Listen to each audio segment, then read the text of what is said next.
Good morning. Would you like to wake up with me? I just did yoga. And I want to stay here forever. Is that a cat or a dog? It's a cat. Is it Taylor Swift? I think it's Taylor Swift.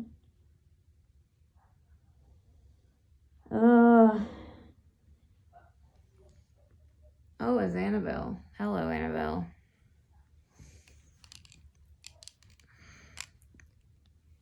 So the side effect I've noticed, well, hello, she likes to steal the limelight.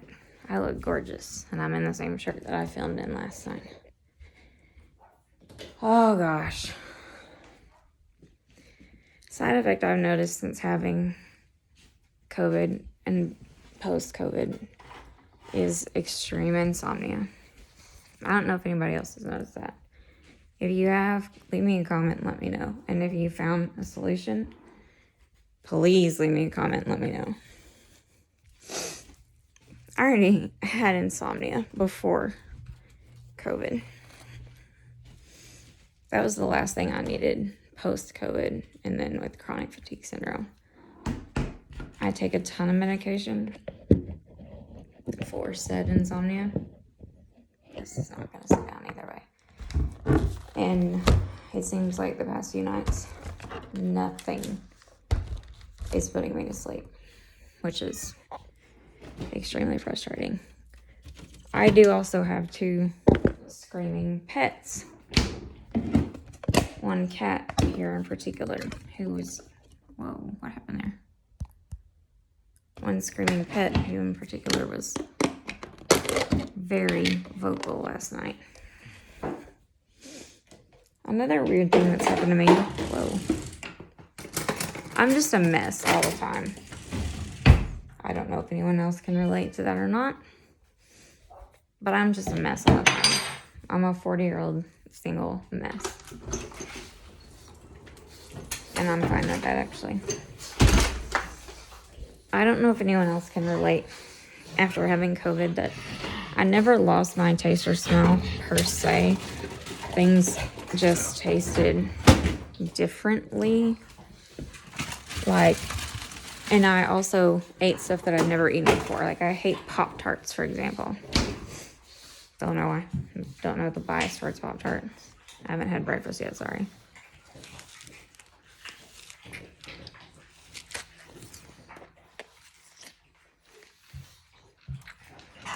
All of a sudden,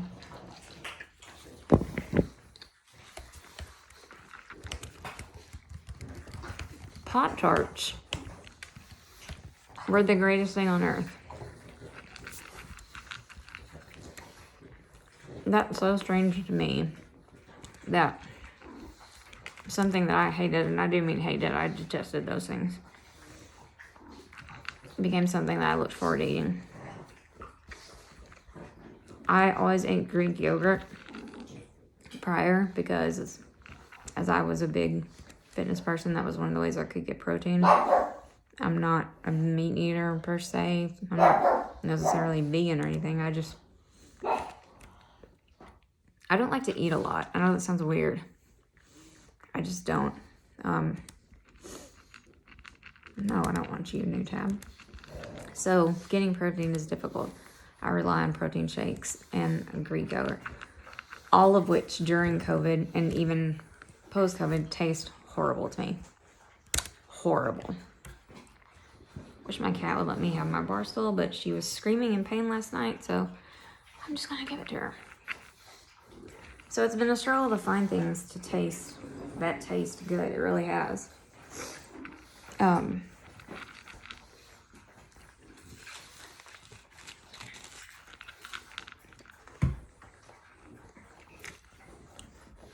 But the insomnia, oh my gosh, that's right in front of my face. The insomnia is just, I can't with it because I'm already tired all the time. I'm sure anyone watching this can relate. I'm already tired all the time. Some days I'm barely hanging on. And then you throw getting like 3 hours of sleep on there. Absolutely not. Let's not do this. So, it's a good thing I have a short day today, because yesterday I ended up doing 3 cities worth of traveling. And that was way too much. It was just way too much. I just did yoga. I just did an hour of yoga, because I'm trying to build my strength back up in a way where I don't go into the gym and go ham and kill myself. I know one speed, 100 miles an hour, go. If I go in the gym, I'm going to go in there and go crazy and do something stupid. I know I am. So I just go in there.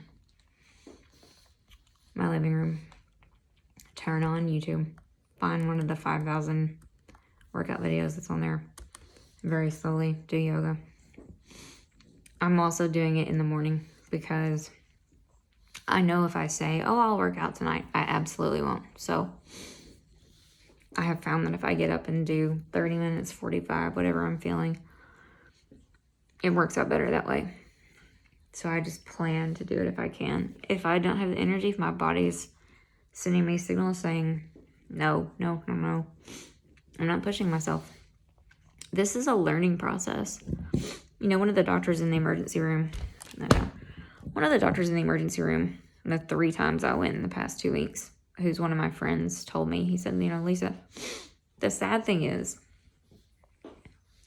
you do have something physical going on. And he was talking in reference to the autoimmune thing. He said the problem is, we just don't know enough. And it was him being totally honest. And I love the fact that a doctor was totally honest and wasn't one of the arrogant ones who claims to know everything. And he said, we just don't know enough. And we're not going to know enough for a long time. We're not going to see these after effects. We're not going to know specifically what we're dealing with and be able to treat you properly for quite a while.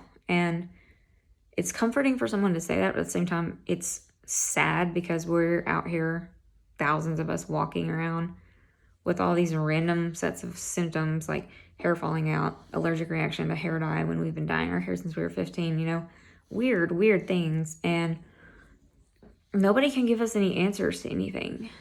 I'm in a shell of a body that I don't know. I don't know this person.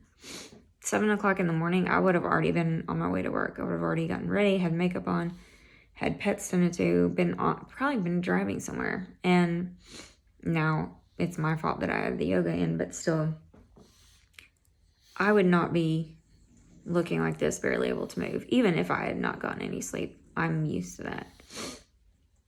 I'm in an entirely different body. That's how I explain it to people when they ask me what it was like. And the strange thing is, my case of COVID wasn't that bad. I wasn't in the hospital. I had a sinus infection per se with a really sore throat and was just kind of tired. Well, I was really tired. That's a lot. And maybe I don't remember much of it, because honestly, I was working through it. I worked every day that I had COVID. Our census was kind of down, and my job and what I do it's complicated. And so, yeah, I was working through it the whole time. So I was just pushing through it, and maybe I don't remember enough to know how sick I actually was. And then now I'm paying the price for it. Either way, I'm definitely paying the price for it. I don't know, there's other people that are far worse than I am. Their after effects are far worse than mine. It's just frustrating. You never thought that a virus that you saw in the news in China. And I remember talking to my dad in his office in February, the month before all the signs started showing up on the ER doors. Actually, they had started showing up, and I was talking to my dad, and I said, Dad, I said, those signs are starting to show up on the ER doors if you've traveled out of the country, if you've traveled to China, all this kind of stuff. And I said, I've been watching this since December. And he said, oh, Lisa, he said, they've got those people quarantined. They've got those people quarantined, and I think it was San Diego and some other places. He said, you're not going to have to worry about that. And the next month, It was like driving around in the Twilight Zone. My partner, Tina, and I that do the same job, my work partner, she and I would be calling each other going, hey, I just showed up at the place and it was closed. Hey, I just showed up here and there was nobody here. The doors were locked, the lights were out. I just showed up as a place as the girls got the email that they had lost their jobs. And I was telling them what to do when you lose your job as far as going to the building where it was to apply for unemployment and how to do the process of unemployment. Like I walked them through the whole process. Unfortunately, I've had to do that once. And I went back to my car and I was like, what is going on? A week later, we got pulled to the hospital instead of traveling out in the field because there's nowhere you could go. A week later, we were in lockdown. And then I was having to make decisions about, do I go see my family? It was the weirdest thing in the world. I'm a pastor's daughter. We didn't have Easter. I mean, looking back on that, I'm just going, how strange of making it through that year. And then it got worse. And then it got better. And then I would go places and they were like, yeah, COVID's gone. It's completely eradicated. And then, surprise, Sade, we're back. I don't know. All I know is it's time for me to get ready and see how I make it through this day. So, we'll see. I'll film myself tonight and see what kind of condition I'm in. Y'all have a great day. Love you.